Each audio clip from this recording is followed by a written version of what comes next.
Shalom and welcome back to Chochmat HaChodesh, our monthly exploration of Jewish time, wisdom, and practice.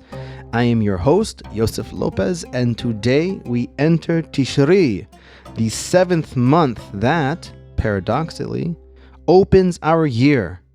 Where Elul called us inward toward Teshuvah, Tishri invites us into a complex dance of judgment and joy, temporality and transcendence. Today, as we step from the introspective month of preparation into the festival-rich landscape of Tishri, we encounter what may be the most spiritually dense period of the calendar. For that reason, there is so much to cover in Tishri, so much that it wouldn't be possible to possibly go over everything that is in this month. And we'll even see in a little bit that one of the ancient Hebrew names for this month reflects that reality. So, to set the tone before we explore what we'll be exploring, which will be Sukkot, instead of looking at Rosh Hashanah and Yom Kippur, since we sort of touched on that in last month's episode, we'll check out Sukkot. Before we enter into the Sukkah, or take up any of these four species, let's understand the unique spiritual architecture of this month. The name Tishri, or as some people say Tishrei, comes from the Akkadian Tasritu. I hope I'm pronouncing that correct. My Akkadian is a little bit rusty. But it means beginning or commencement. We encounter a fascinating paradox in this name, as it's the beginning. It reveals the layered nature of Jewish time. Why do we celebrate a new year in what is technically the seventh month? The answer lies in understanding that Rosh Hashanah commemorates not the Jewish New Year, despite popular belief, but the human New Year, the birth of Adam, the creation of humanity itself. The Jewish liturgical year properly begins on the 1st of Nisan. As the Torah explicitly commands, this month shall be for you the beginning of months. We see in the book of Kings that the Hebrew name for this month is Ethnaim. It says, "Vayikechulu el hamelech Shlomo kol ish Yisrael v'reach Ethnaim b'chag hu hachodesh hashvi'i." The Radak, in his comment on this, explains what the meaning of this is. He says, in the month of Ethnaim, in which they gather the fruits and grain into the house, that's our seventh month, as it is called the festival of ingathering for this reason, and that's a reference to Sukkot, Chag HaAsif, the festival of ingathering. And similarly, Etnaim is a language of strength, for grain and fruits are the life of a human and sustain him. Our sages of blessed memory said that in the month in which the patriarchs were born, they are the mighty ones. So all the patriarchs happen to have been born in the seventh month, according to this midrash. And they are the Ethnaim of the world. They're the Etanim of the world. As it says, and the mighty ones are the foundations of the earth. It's a quote from Sefer Iyov. And some of them said that in that month is strong in commandments that are in this month, festivals and commandments. In other words, that it's so full of different holidays, different mitzvot, different. It's more full than any other month. So for that reason, it's strong in commandments. Now, Radak moves into a more historical approach here. And there is an interpretation from the Targum.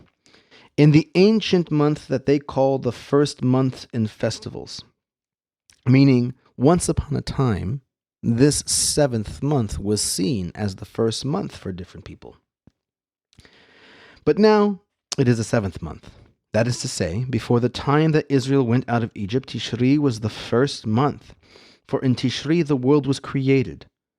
But since the children of Israel went out of Egypt in Nisan, Nisan, became the head of months, and Tishri is the seventh to it. For thus God, blessed be He, said to them, "This month shall be for you the head of months," implying that for the rest of the world it is not the first, for Tishri is the first. So we see here that from the human perspective, that traces time from the moment of creation, Nisan wouldn't be the first month for them. It is a almost meaningless month. But for us, the Jewish people, Nisan is the first month because it commemorates our freedom and exodus from Egypt. The Targum on this same verse corroborates this shift in counting, which says, "V'itgneshur lewat malka shalomo kol anash Yisrael b'yerach de'atika de'karan le'yerach kadama b'haga okan hu yerach shvi'ah." And all the men of Israel gathered to King Solomon in the ancient first month, which they called the first month of the festivals, but now it is the seventh month. Notice how the Targum explicitly preserves this historical memory. Tishri was once Yarha Kadma'a Behaga, the first month in the festival. But Uch'an Hu Yarha Shiv'a'al, now it's the seventh month. This dual calendar system reflects what we find in the text itself. Nisan marks our peoplehood, our emergence as a nation through the Exodus, but Tishri marks something more universal. The annual return to humanity's beginning, when divine judgment assesses not just Jews, but all of creation. We're observing the anniversary of human consciousness itself, according to the rabbinic reading of the creation narrative. The genesis of humanity, reading cycles and creation's twilight. The timing of Tishri reveals an other layer of meaning when we consider the Torah reading cycle. It's precisely during this month that we complete the annual cycle of Torah readings and immediately begin anew with Parashat Bereshit, Genesis itself. This isn't coincidental, but reflects the deep structure of Jewish time. As we commemorate humanity's birthday, we simultaneously return to the story of humanity's origins. The Mishnah in Avot, chapter 5, Halacha 6, provides a crucial insight to the nature of Adam's transformations, listed among the 10 things created ben Hashamashoth in the twilight of the sixth day of creation. In the Mishnah there it says, Asara devarim nivra'u be'erev Shabbat ben Hashamashoth, that there were 10 things that were created on Erev Shabbat, that is Friday, the sixth day, ben Hashamashoth, after sunset, but before nightfall. Ben Hashamashoth in rabbinic parlance is the twilight zone, basically. It's neither day nor light, so it's a time of doubt, so we treat it all the stringencies of the next day, except for when it comes to rabbinic treatment. So, for example, Shabbat starts at sunset. So all biblical prohibitions of Shabbat start at sunset, but all rabbinic ones are pushed off until nightfall. So one of the things, or two of the things that were created at twilight on the sixth day, according to this Mishnah, is Hakatab v'Hamiktab. This is, we'll call it the letters and reading. Notice the precision here. Humanity itself was created on the sixth day. Bitketav v'Michtav, writing and reading, or letters and reading, were created in the twilight of humanity. This refers to humanity's unique faculties, the ability to conceptualize visual representations of sound, which is kitab, and michtab, the capacity to process those letters into meaning through reading. This distinction is profound.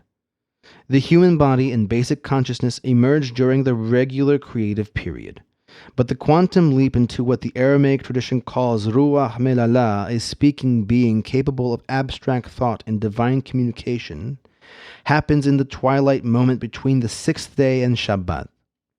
The Torah itself supports this understanding through its careful structure.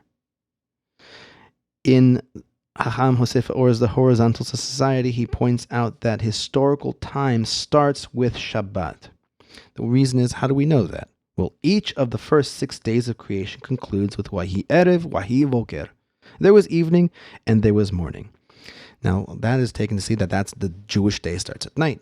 But if you were to interpret the whole phrase, Wahi Erev, Wahi Boker, there was evening and there was morning, that's not a whole day. That's just the nighttime. Wahi Erev, there is an evening time, it's nighttime, and Wahi Boker, that's the 12 hours of night.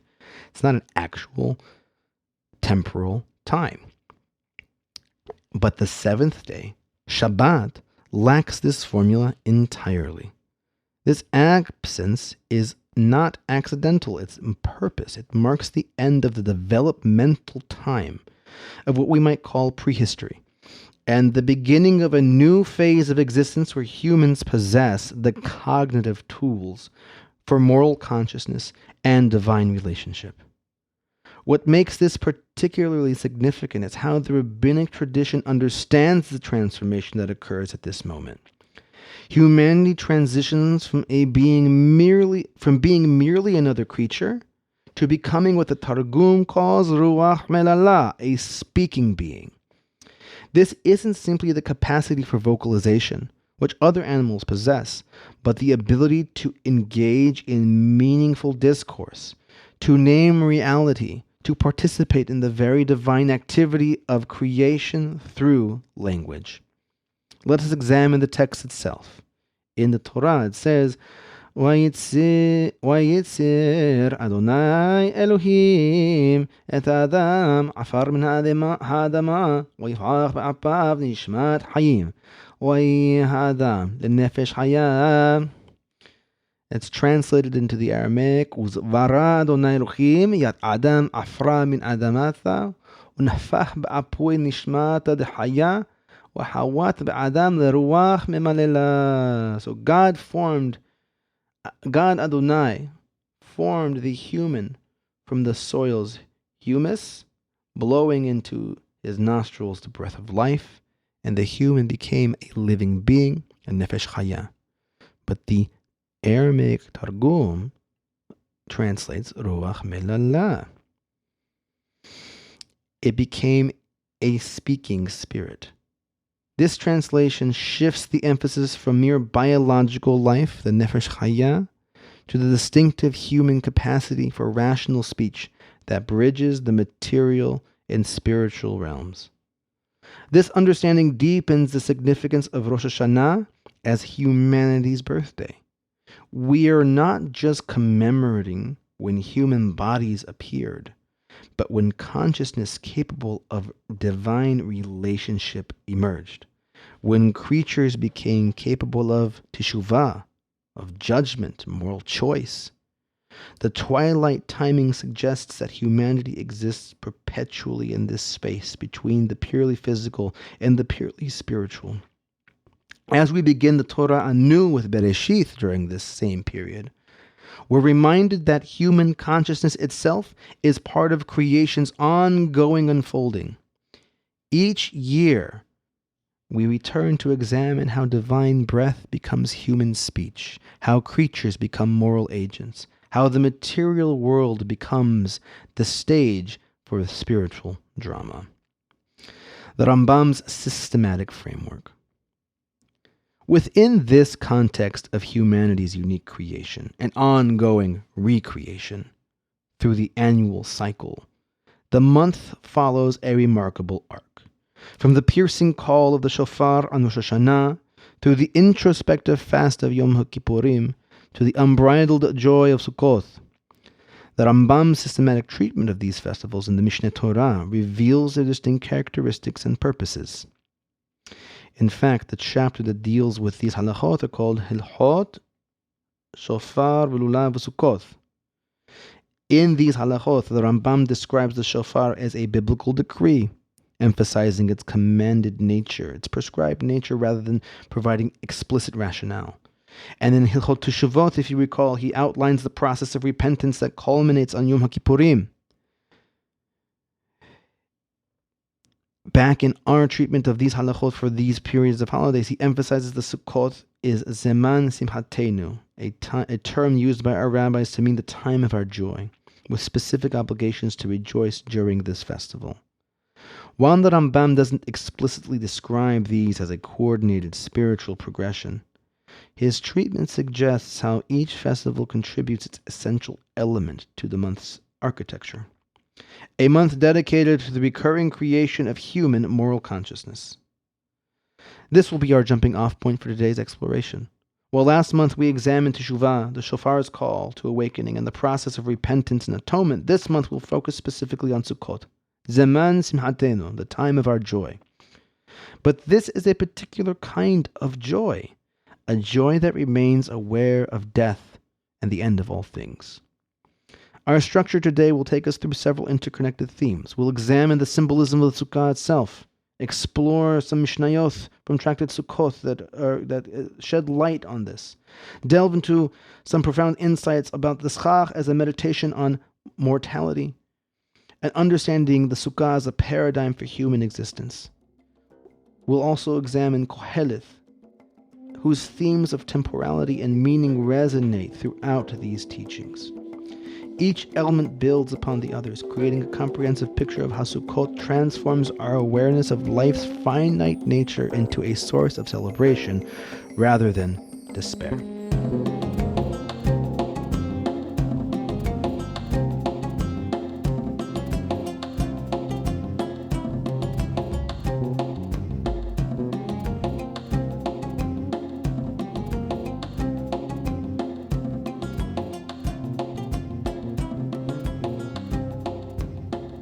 The four species, from wilderness to abundance. Let's first examine the essential practice and mitzvah of the holiday of Sukkot, the lulav, or the arba minim, the four species. The Torah states, "Ulekachtem lechem beyom harishon b'retz hadar kapot temarim u'anaf etz avod u'arve nahal." You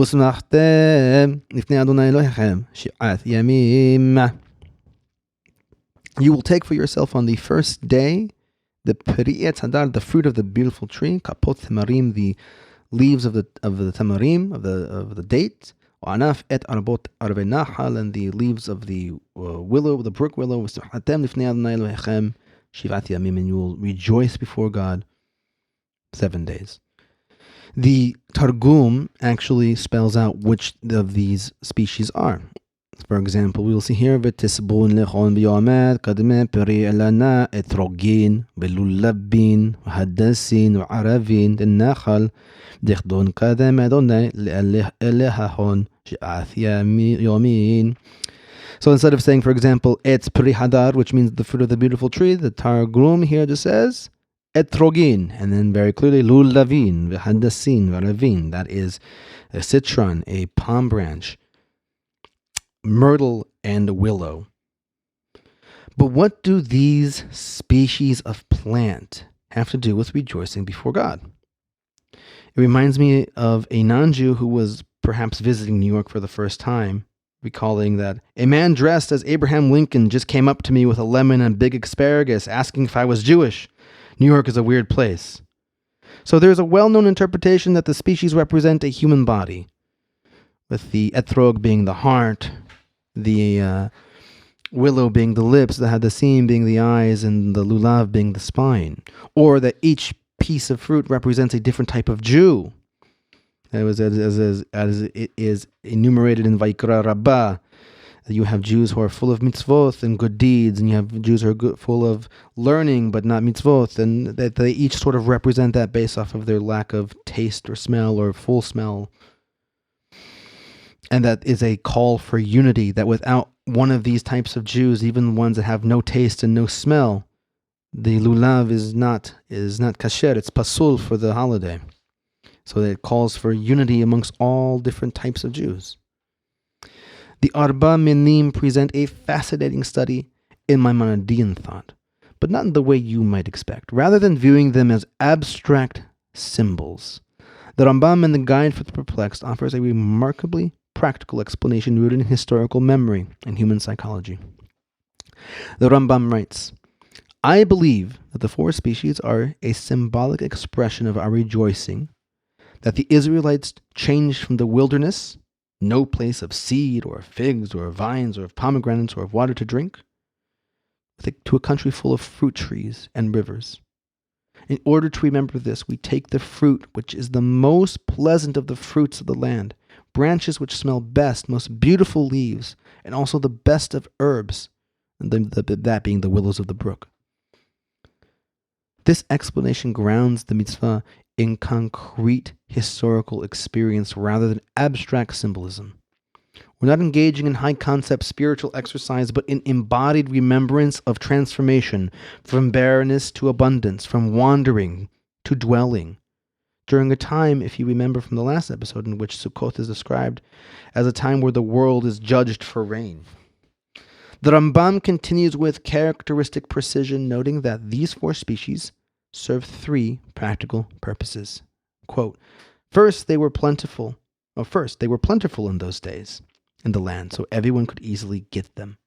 Secondly, they have a good appearance. They are green, and some of them, like the citron and the myrtle, are also excellent as regards to their smell. And the branches of the palm tree and the willow having neither good smell nor bad smell. And thirdly, they keep fresh and green for 7 days, which is not the case with peaches or pomegranates or asparagus, nuts, or things like that. End quote. Notice the Rambam's methodology. He doesn't dismiss the ritual significance, but he grounds it in practical considerations.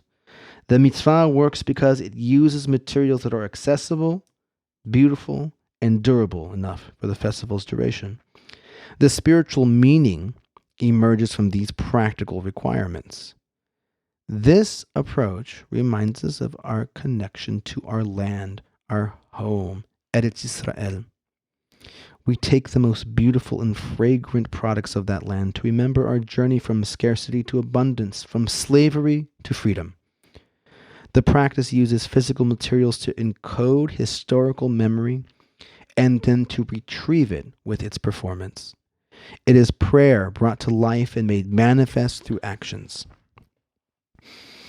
The laws of Sukkot, foundation and schach. Next, let us explore the sukkah, the hut which gives the festival its name.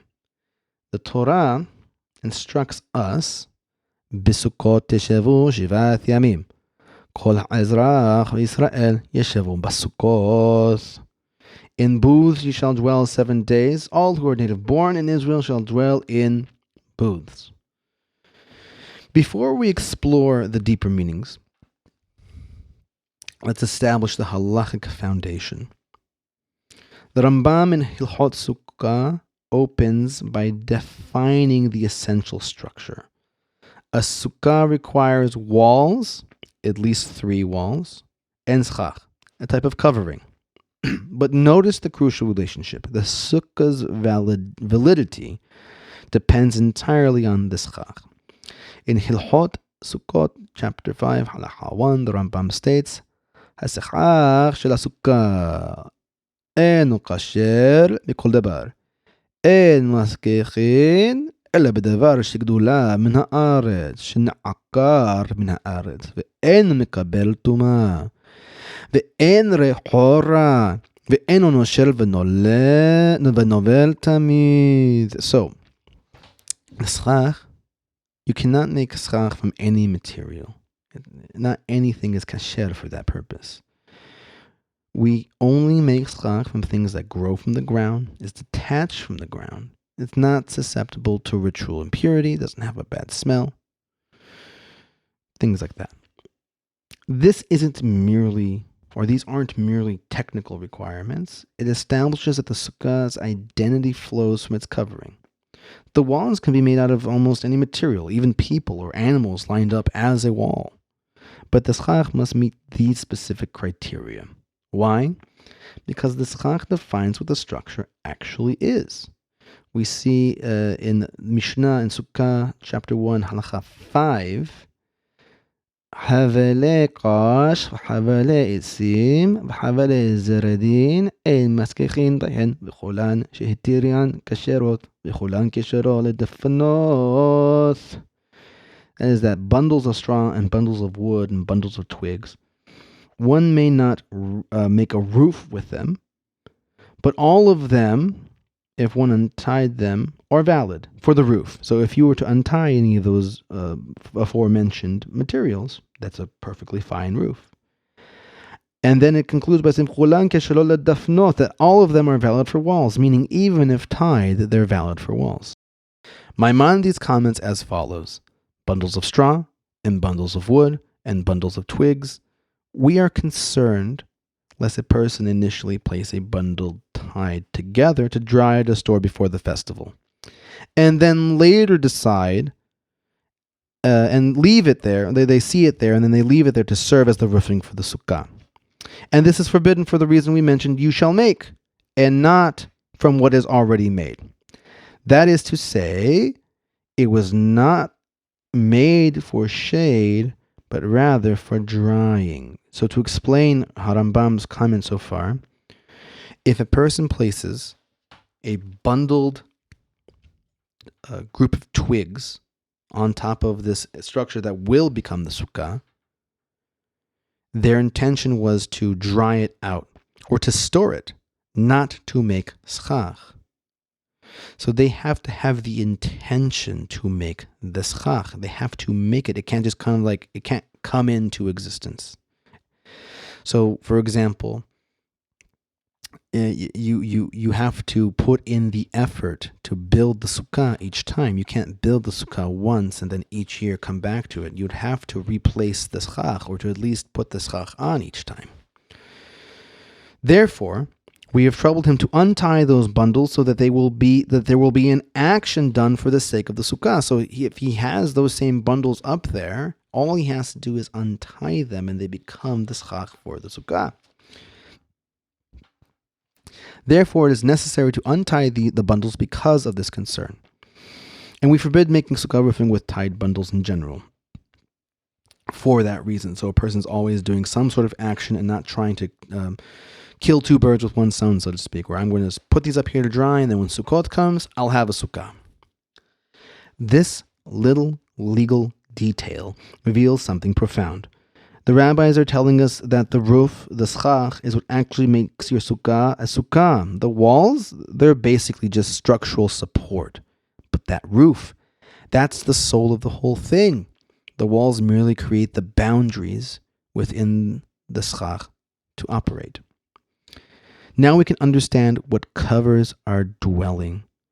The Hachamim tell us to use Pesolet goren vayekev. Pesolet goren vayekev is like the trash, the refuse of your threshing floors from your wine presses.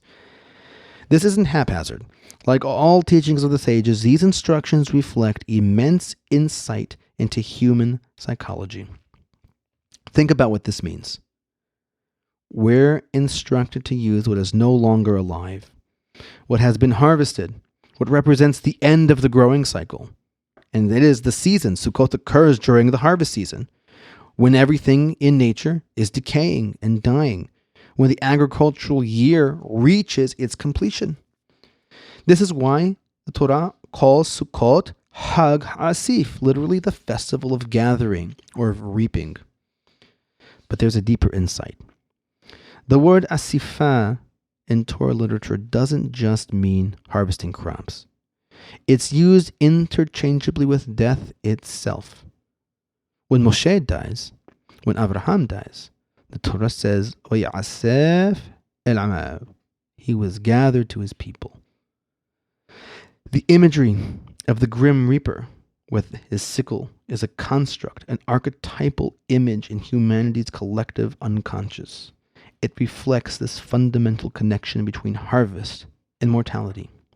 So Sukkot is, in its essence, a festival deeply connected to endings, to mortality, to the finite nature of existence, yet, and here's the question, it's called Zeman Simchatenu, the time of our joy. How do we understand this juxtaposition? The Torah commands us to be joyful precisely during the harvest season, when everything is dying. The Hachamim's requirement to use pesolet, refuse, what is no longer alive, as our covering creates an inescapable encounter with this temporality. Yet the mitzvah is simcha, joy. This suggests that awareness of endings doesn't lead to despair, or need not lead to despair.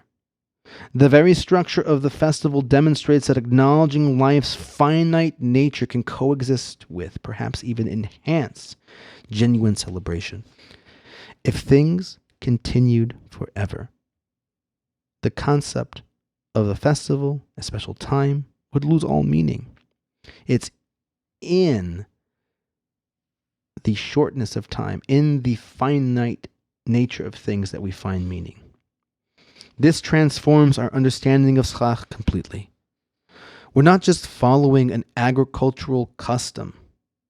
We're engaging in a practice that confronts mortality while cultivating joy. We sit under the remnants of what once lived and grew, contemplating our own temporality, yet finding in that very awareness a reason for gratitude and celebration.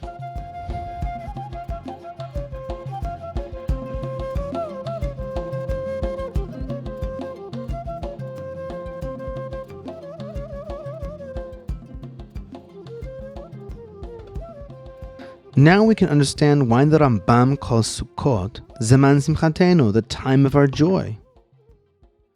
In Hilchot Shofar V'Sukkah V'Lulav, Rambam outlines the fundamental obligations. It's dwelling in the Sukkah for 7 days and taking the 4 species. The Sukkah becomes a space where we confront mortality and find joy in it. We build this temporary structure. We pour our hearts into making it beautiful, decorating it, living in it fully for 7 days. Then take it down. We pour our hearts into places and relationships that are all temporary as well. As Rabbi Joseph Dweck says concerning this thought, we are all here today and gone tomorrow. The Maimonidean approach would see this not as morbid contemplation, but as rational acceptance of reality that leads to an enhanced appreciation of what we have. When we recognize that we have only this time, we can choose misery or presence. The Sukkah teaches us to choose presence, to be here, now, and recognize the beauty in our temporary dwelling. This transforms the entire festival from what could be misconstrued as a nostalgic commemoration of something our ancestors did into an active practice of joyful mortality.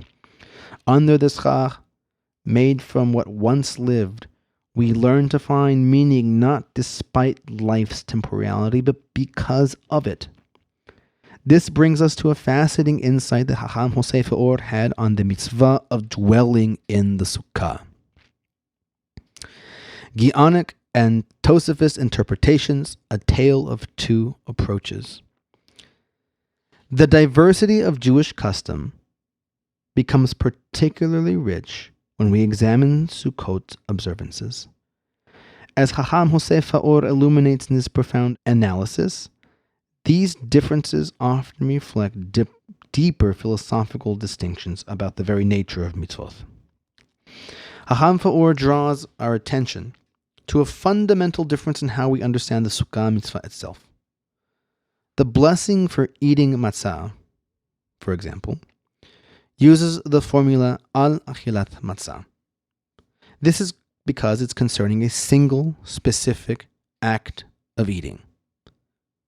But the Sukkah blessing is not al yeshivat basukkah, on the single specific act of sitting or dwelling in the Sukkah. Rather, it is lashev basukkah, to dwell in the Sukkah, indicating not a momentary act, but an entire system of habitation. This linguistic distinction reveals that eating matzah at the Seder is the mitzvah. And truthfully, a person is not required to eat matzah for the rest of the holiday. They're also not permitted to eat hametz, but there is no requirement to eat matzah for the rest of Pesach. But with Sukkot, eating is merely one instance of the broader obligation to dwell. Or as Harambam says in Sefer Mitzvot, Be'al Sahan, coming from the root sin chaf nun skn, which is related to Shekhinah, or dwelling. The nuances of this word also suggest that one dwells in peace and tranquility. Hacham Faor notes, this is why we can eat a small amount, like a snack, something that's called a kabetza. It's not a real meal, outside of the sukkah. Because the mitzvah of being in the sukkah isn't about eating. It's not fundamentally about eating anyway. It's about being, about dwelling there. Here we see the Sephardic tradition's alignment with Maimonidean thinking. Sephardim, after the first night, will bless Leshev B'Sukkah before saying Hamosi, emphasizing that dwelling comes first, eating second. This reflects the Rambam's position shared by the Geonim that the obligation is to dwell, not merely to eat in the Sukkah. The practical implications are significant. While the Tosafist Rabbeinu Tam restricted the Sukkah blessing to eating alone, to only making Hamotzi, and then when you say Hamotzi, you also say Leshev B'Sukkah. Harambam and the Geonim required blessings for all dwelling activities, sitting, sleeping, studying. And this is reflected in my own personal practice, which is in line with Harambam, with what Harambam rules in the Mishneh Torah. Every time I enter the Sukkah, I make the blessing Leshev B'Sukkah, even if I don't eat or drink. Being in the Sukkah is the mitzvah, and everything we do in the Sukkah is an expression of that dwelling. It is also the only kiddush that my family stands for. During the rest of the year, we are all seated for kiddush, because it's what we're about to eat. But on Sukkot, we stand while we recite kiddush, so our dwelling in the Sukkah only begins once we have recognized the unique nature of our newfound home, and blessing Borei Olam for sustaining us and allowing us to reach this time of joy. Hacham Faor's analysis becomes even more penetrating when discussing what happens when it rains on the first night of Sukkot, which, by the way, the Mishnah calls a sort of curse. It's like if a butler brings a glass of wine to their master and the master just throws a glass of wine in their face. A Mishnah to explore another time. The Rosh, who was the leader of northern Catalonian Jewry, and other authorities following Rabbeinu Tam's logic, maintain that even in rain, one must eat in the Sukkah on the first night. Their reasoning: if eating is the primary obligation, then rain, which exempts one from sleeping in the Sukkah, shouldn't affect the eating requirement. Sure, you don't sleep in the Sukkah when it's raining, but you still have to eat there. But authorities like the Rashba and Maran Yosef Karo, the author of the Shulchan Aruch, and many other Sephardic decisors disagree. If dwelling is the fundamental obligation, then when conditions make dwelling impossible or uncomfortable, the entire obligation is suspended. This reflects a more integrated understanding of the mitzvah. One cannot separate eating from the broader context of dwelling.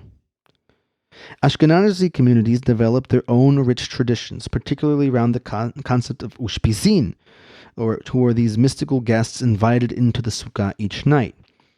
And it is adopted by many Sephardic communities as well. While this practice has Kabbalistic origins that postdate Harambam, it reflects the same principles that he may have articulated. The sukkah transforms our entire mode of being, and we welcome people into it to join it and enjoy it with us.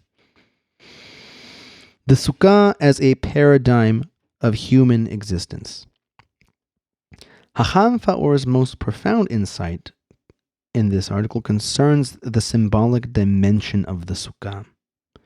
The sukkah, he argues, symbolizes perfectly the temporal dimension of earthly existence. Just as the Israelites wandered through the desert toward the promised land, so too do all humans struggle to fulfill their individual purpose in this temporary world. This symbolism operates on multiple levels. Like earthly life itself, the sukkah must be dirat arai, a temporary dwelling, not a permanent one. We inhabit this dwelling for 7 days, which sort of echoes the proverbial 70 years of a biblical lifespan. They are supposed to be one-to-one, symbolic of each other. But the fruits of our ultimate toil, which is represented here by Simchat Torah, or Shmini Atzeret on the 8th day, must be enjoyed outside the Sukkah. We do not observe Shmini Atzeret in the Sukkah, or Simchat Torah. It's outside.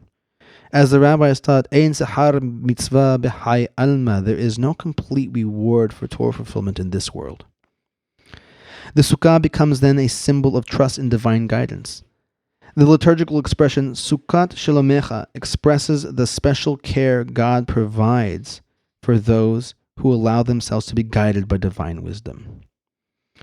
This Sephardic interpretation, rooted in the mysticism of Andalusian thought, transforms the Sukkah from a mere ritual observance into a meditation on the human condition. It bridges the Maimonidean synthesis of philosophy and halakha, showing how physical mitzvot encode the deepest spiritual truths. Following Chacham Fa'or's insight, the Sukkah mitzvah is fundamentally about settled dwelling, not mere eating. This represents a complete reorientation of our relationship with space and security. Our sages understood that by leaving our permanent homes for temporary dwellings, we acknowledge that our true security comes not from material possessions, but from divine protection. The halachic requirements, walls of specific height, valid schach, that provides shade from the elements, creates a space that's between home and the wilderness, security and vulnerability. But Chacham Fa'or adds a crucial dimension. The Sukkah teaches us that living itself is temporary. Our entire earthly existence is dirat arai, a temporary habitation, on the way to something else, something greater. This transforms every moment in the Sukkah into this meditation on mortality, purpose, and divine providence.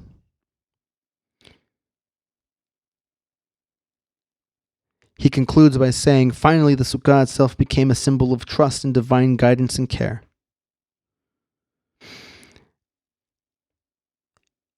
That the expression Sukkot Shilomecha used in the liturgy comes to express the special care and exquisite solicitude that God has for those who let themselves be guided by Him.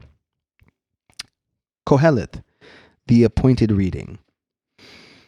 During Sukkot, it has become common practice to read Megillat Kohelet, and this choice reveals a deep wisdom. Kohelet's famous declaration, Havel Havalim Hakol Havel, which is translated oftentimes as vanity of vanities, all is vanity, might seem to contradict Sukkot's joy. But the connection is profound. Kohelet teaches that worldly pursuits without purpose and context are meaningless. Now, Sukkot celebrates the joy that comes from a proper relationship with the divine.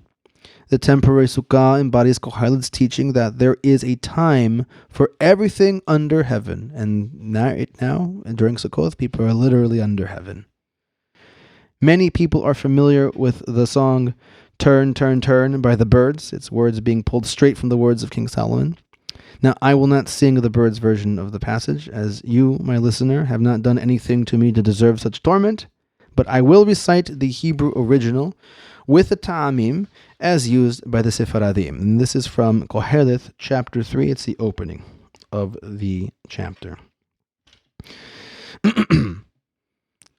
לכל זמן ועת לכל חפץ תחת השמיים, עת ללדת ועת למות, עת לטעת ועת לעקור נטוע, עת לחרוך ועת לרפוא, עת לפרוץ ועת לבנות, עת לבכות ועת לשחוק, עת שפות ועת רקוד, עת להשליך אבנים ועת כנוס אבנים, עת לחבוק ועת לרחוק מחבק, עת לבקש ועת לעבד, עת לשמור ועת להשליך, עת לקרוע ועת לפוד, עת לחשות ועת לדבר, עת לאחוב ועת לשנוא, עת מלחמה, עת שלום, מה יתרון העושה אשר הוא עמל.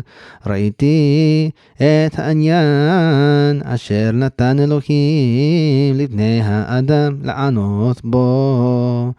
את הכל עשה יפה ראיתו, גם את העולם נתן בליבם, בבלי אשר לא ימצא האדם את המעשה אשר עשה אלוהים מראש ועד סוף. Now, this passage translates famously as there is a time for everything. A time for everything under the heavens.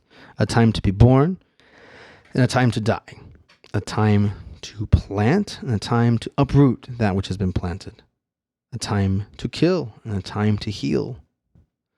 A time to scatter and a time to build. A time to weep and a time to laugh. A time to mourn and a time to dance. A time to cast away stones. A time to gather stones together, a time to embrace, and a time to distance yourself from embrace. A time to build, a time to destroy, a time to guard, a time to send away, a time to tear, a time to sow, a time for silence and a time to speak, a time to love and a time to hate, a time for peace, and a time for war, and a time for peace. This passage connects powerfully with everything we've explored about Sukkot. Notice how Kohelet begins with the fundamental insight. There is a time for every purpose under heaven. The word et, which is time, with an ayin, when you have et with an ayin, ayat, it's time. It appears 14 times in this passage, emphasizing that human experience unfolds within divinely ordained temporal boundaries. The pairs Kohelet presents aren't arbitrary. They represent the full spectrum of human experience, from birth to death, from building to destroying, from embracing to distancing. Crucially, he includes et l'ata leta'at et l'akor natua, a time to plant and a time to uproot what is planted. This directly parallels our understanding of the Sechach. We use what has been uprooted, what has completed its cycle, as the covering for our temporary dwelling. But verse 11 contains a key insight. It said, את הכל עשה יפה בעיתו, גם את העולם נתן בלבם בלי, אשר לא ימצא האדם את המעשה אשר עשה אלוהים מראש ועד סוף. And the key phrase, את הכל עשה יפה בעיתו. He has made everything beautiful in its time. This isn't a claim that all experiences are pleasant, but that each has its proper moment within the divine order. The beauty emerges from appropriateness to time, not from the intrinsic nature of the experience itself. The verse continues with one of the most enigmatic phrases in Hebrew literature. Gam et ha'olam natan b'libam. Also, he has put eternity in their hearts. Humans possess an awareness of olam, of the world or of eternity, yet are constrained by these temporal and physical existence. We can conceive of permanence while dwelling in impermanence. And this drives Kohelet's question in verse 9. Ma yitron ha'aseh asher hu amil. What profit has the worker from that in which he labors? If everything has its time and passes away, what lasting value can human effort possess? The answer implicit in reading Kohelet during Sukkot becomes clear. The profit isn't in permanence, but in proper response to temporal reality. We build the sukkah knowing we'll dismantle it. We cover it with what was once lived, knowing it will decay. We celebrate Zeman Simchatenu while surrounded by symbols of mortality. And this became all the more poignant and clear for us once October 7th happened. On the Shemini Atzeret, on Simchat Torah, being surrounded by death and destruction and sadness, yet having it be the time of Zeman Simchatenu. This isn't a contradiction, but we can find wisdom in it, finding joy not despite temporality, but because of our conscious engagement with it. Kohelet's meditation on divine timing and human limitation perfectly frames the Sukkot experience. Under the schach of harvested materials dwelling in our temporary structure, we embody his insight that beauty emerges not from permanence, but from recognizing and embracing the appropriate time for each human experience.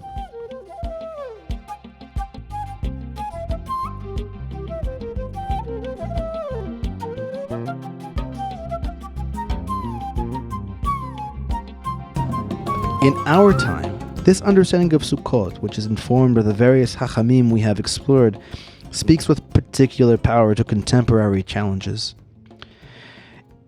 It teaches against materialism and the illusion of permanence. Our culture desperately seeks permanence through material accumulation, as if enough possessions could ward off mortality.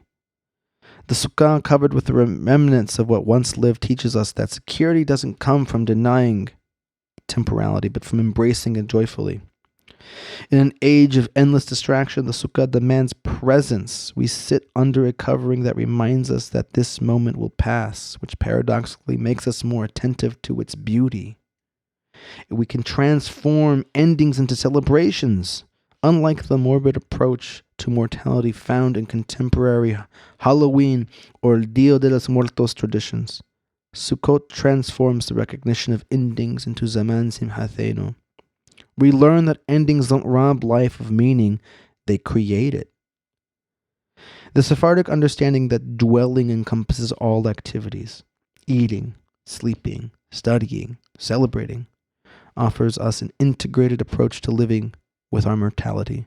Rather than compartmentalizing death as something to fear, we learn to let awareness of temporality sanctify every aspect of life.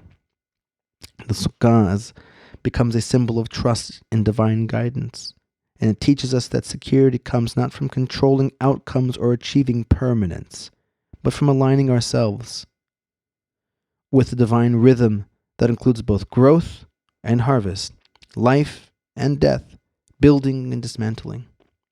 So there are some things that we can study this month that can speak to these ideas. Reading through Harambam's Hilchot Shofar, Sukkah, Lulav, as well as Hilchot Teshuvah, to understand how to make our life more meaningful. And of course, to study Koheleth. Why should we engage with Koheleth? Or as it's called in English, or I guess it's really Greek, Ecclesiastes. Because Koheleth confronts the fundamental question that the Sukkah experience raises. How do we find meaning in this existence? What constitutes joy when we're constantly afraid of death? How do we balance our human aspiration with acceptance of limitation? Medieval commentators like Avraham ibn Ezra, who worked within the same Andalusian tradition as Harambam, offers sophisticated analysis that avoid both naive optimism and despairing nihilism. It demonstrates how careful textual analysis can yield insights into the human condition that remain relevant across centuries. Kohelet's method, empirical observation of human experience combined with honest acknowledgement of what cannot be known, mirrors the Maimonidean approach. His famous conclusion of revere God and keep his mitzvot, for this is the whole duty of man, doesn't resolve the intellectual tensions he presents, but suggests how to live meaningfully within them. Reading Koheleth during Sukkot under the schach that reminds us of our mortality, while celebrating Zaman Simchatenu, creates an encounter with existential questions that pure philosophy or pure ritual observance alone cannot provide. So as we enter Tishri, we're invited into a month that perfectly embodies the Maimonidean synthesis, rational, but open to the mystical experience, particular to our history, language, and culture, yet tapped into the universal human experience, rooted in tradition, yet speaking to modern human concerns.